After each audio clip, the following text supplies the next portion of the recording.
In the next few minutes, which are going to be the important minutes for you, which are going to help you to solve a persistent, lingering problem. I'm going to address that problem today and I'm going to give you a solution.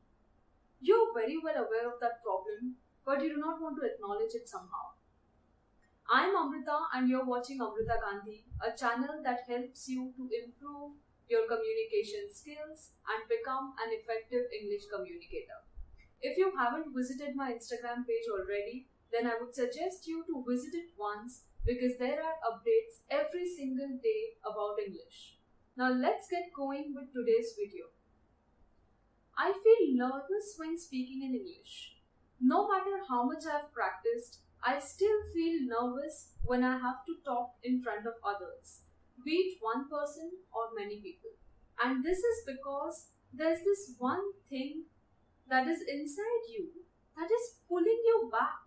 Not just pulling you back, but pulling you down every single time you get the right opportunity to speak. You let go of that good opportunity because this one crippling thing holds you back always. And you know what it is? This nervousness comes from a state of fear. There's a lot of fear inside you that is holding you back, that is telling you that you know what? You are not a good speaker. So maybe if you will speak in front of them today, they are going to laugh at you. They are going to judge you. They are going to make an impression about you which will last forever. And you will never be an effective speaker in their minds. This one fear is holding you back from giving your best. No matter how much you're practicing, no matter how much you're reading and writing, when it comes to speaking, you are absolutely nervous. You feel the fear down in your tummy and you just want to, go away. You want to run away from the situation. You don't want to face the situation. That's the kind of nervousness that you are facing today. And all that is because of this fear inside you. Yes, Amrita, you're right. I am nervous. I feel scared. I feel like running away or not showing my face to anyone whenever the time to speak comes. But how do I address this fear, Amrita? Well, I have a solution for you that is going to help you to address this common everyday life issue when it comes to speaking in English fluently and confidently. So I will tell you what happens when you've practiced a lot in the background, but when the time to speak comes or when the time to apply comes, your mentality shifts from your strengths, from your hard work to the people in front of you, to the audience in front of you. What happens is, our eyes ditch us sometimes. Our eyes only show us what is in front of us. The people, the faces that are judging us, the faces that are laughing at us. But our eyes forget to reflect on all the strength that lies within us. And hence, my solution for you is to shift your mentality from outside experiences to inside yourself. You need to immediately shift the focus from the people in front of you to the person that you are, to all the efforts that you've been putting in since so long but haven't been able to succeed. Nervousness comes from the state of fear, and fear comes because your brain only intercepts what it sees, the people in front of you. Your brain altogether forgets that, hey, you know what? You have revised enough. You are capable of speaking in English fluently because you have been in touch with the English language regularly.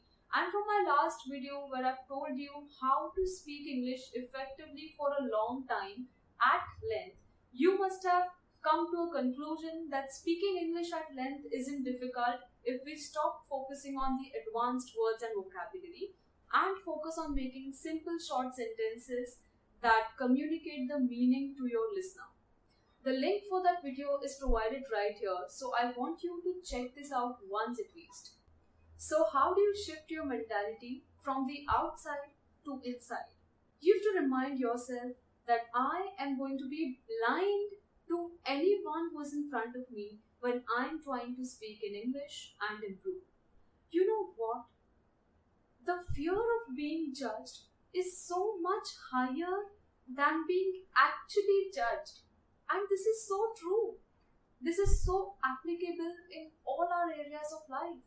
We always feel that others judge us or think about us, but you know what? No one in this world thinks of you as much as you think about yourself. So even if somebody is judging you for a moment, that's going to be momentary. They are going to forget it later on. But what happens to you because of imbibing others' judgments inside you is that you lose your confidence. There's something called as intrinsic motivation, and to keep your level of confidence up, you have to be internally motivated. This one battle is something that we have to fight ourselves. People can read for us, they can write for us, they can listen for us and let us know that, okay, you know what, this happened. But they cannot speak for us. You have to be able to speak in English fluently because nobody else can do that for you. Some other common issues that I've found in my students is when they say that, hey, you know, ma'am, whenever I try to speak in English despite being nervous, I've seen that my friends laugh at me. You know what? You don't belong in that friends group, first of all. You don't belong there. If you have friends who laugh at you or try to pull you back, they are not friends. Remember that. And secondly, if you feel that no, they are my true friends, they have been with me through the tough times, although they laugh at me when I'm speaking in English, then I want you to do one thing. I want you to address this issue. I want you to speak up. I want you to tell your friends that, hey, you know what? We all have weaknesses, and I think it's always a better idea to work on our weaknesses rather than pulling each other down. You can very politely let them know that you're not appreciating the fact that they're laughing at you and because of which you're feeling nervous. Speak up your mind. Speak what your heart says. Let them know that you're feeling nervous because of them. Tell them that you need their support in this journey of speaking in English fluently. There are always going to be people who are going to be better than you, who are going to be worse than you. But if you are among a crowd that's better than you, then seek support. If you are in a crowd that's not as good as you are, then support them. I genuinely want you to apply this mind shift, this mentality shift, shifting your focus from others to yourself and speaking as if no one exists in the room. This mentality shift you have to do because your nervousness is coming from something called fear. And you have to address this fear if you want to capture your nervousness and throw it away. And one thing that I want to remind you is each one of us feels nervous at some point or the other in our lives. No one is perfect, and it's okay to feel that nervousness, but it is not okay to not acknowledge that nervousness and work on it. And hence I've made this video for you to shift your focus, to shift your mentality and see how things work out in the future. Let me know in the comments below if you apply this mind focus, this mentality focus, and how you addressed the situation that you are in currently. If you've come across this video for the first time, then I would request you to check out some of my other videos which I'm sure will help you in this journey. And if you like my videos, do not forget to subscribe and give me a thumbs up. There's also a small bell notification icon which helps you to get notifications every week. So until I see you next, bye.